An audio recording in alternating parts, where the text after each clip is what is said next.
anh trời là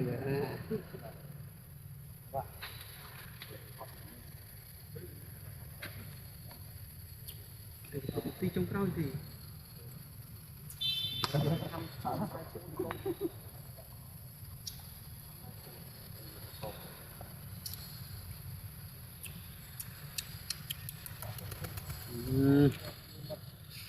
cảm mệt thì điện nào không phải với chạy hòm rồi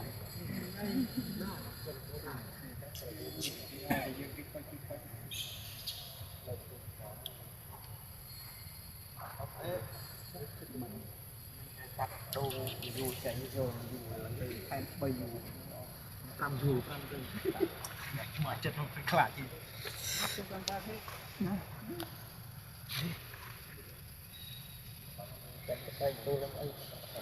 cắt sau tên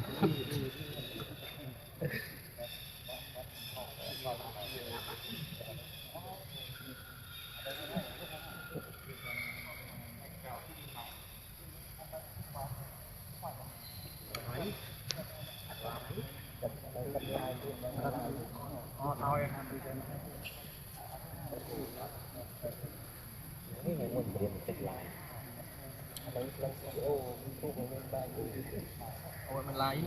còn ba lái